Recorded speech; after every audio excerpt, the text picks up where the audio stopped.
Good afternoon, class. Good afternoon, sir. Why are you smiling like that? What's the reason? Good. Maybe it's good that I'm seeing your happy faces after the hard examinations that you have last week. So we're done with, last week, we're done discussing the one-sentence definition, right? So I asked you to define different words in one sentence, right? How do you define it? So is our lesson last week clear? Yes, sir. Good. Now, as what I said before, during our discussion about writing, definition of different kinds, defining a term has different shades. We can define it in one sentence, we can define it in two sentences, and we can define it using different types of writing. Now today, what we're going to do is to define a term and make an extended definition of it. Meaning to say, when we say extended, what do we mean by that? When we say extended, from the word extend, it's what?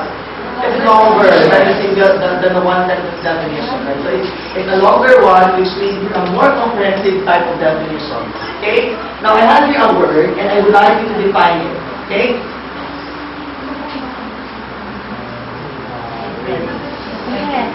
What's the word? Library. Who among you have been into a library? Who knows what a library is? How about others? Do you know what library is? Do you know what library is? Okay. I will really be glad if you all have seen a library. So what is a library again? Who? Give me a definition. Yes. Library is a place where different kinds of books are found. Okay, would you like to write it on the board? So library is where different kinds, it's a place where different kinds of books are found. What kind of books? Any book, right? Any book. Ranging from mythology, folklore, literature, economic, general references, dictionary, books about education, anything. Any book can be found in a library. Okay? What else? Yes, before we end. A library is a place where you can do some researches and study. Okay. Library is a place where you can do your research and study. Do you go to a library where you do your research? Yes, sir. Of course. It's actually a place where you do research oftentimes. But nowadays, do you think library is often used? No. No longer. Why? Because of the advent of the internet. So, instead of going to the library and searching for the right book, students nowadays tend to go to the internet, just Google it, and you'll find the assignment. So that's why I think that's one of the problems today of our students. They don't have the study skills when it comes to library. They don't have the library skills anymore because most of them are not going to the libraries nowadays. Okay, so I hope when you become teachers, you encourage your students to go to the library. Okay, so library is a place where you can do some research and study. What else? Yes. A place where you observe peace and tranquility. Okay, it's a place of peace and tranquility. It's a peaceful place. Have you seen a library that is not peaceful? No. But I would like to burn that down. because library is supposed to be quiet. So it's a place where you study. And if everybody is noisy inside the library, then how can we facilitate learning and how can we facilitate studies of other people? If you observe when you go to a library, there are what? There are posters and signages that say observe silence or silent speech.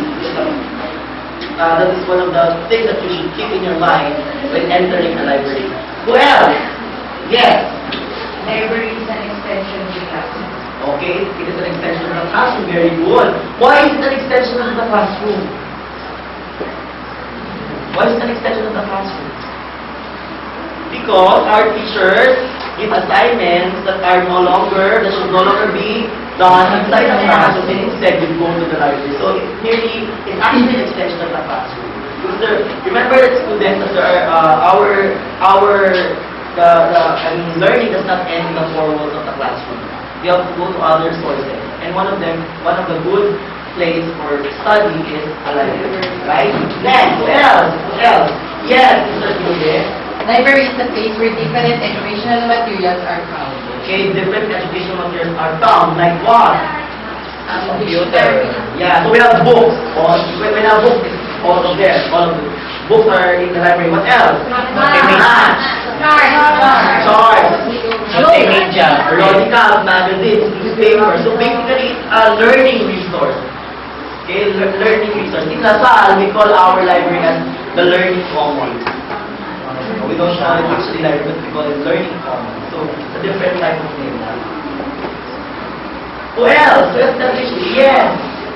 Library is a place where you can hard catalog and a librarian can found. Or, if there's a library, There's there's a librarian.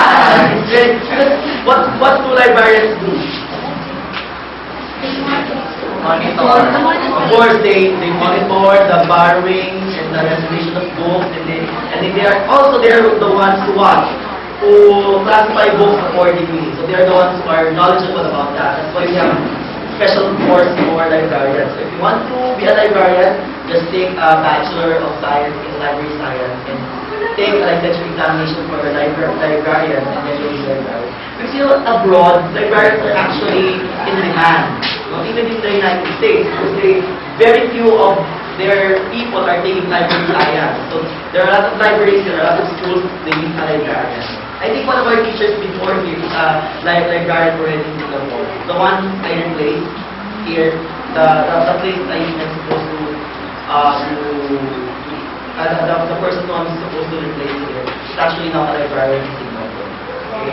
Well, yes, Library is an arranged collection of different educational materials. very good. It is arranged. So it's not just merely a collection of books, but it is arranged accordingly. So it is classified. When we say classified, if it's arranged, what do we mean by arranged? Organized. Systematic, right? And what is this system that we often refer to? What are the two systems that govern the organization of libraries?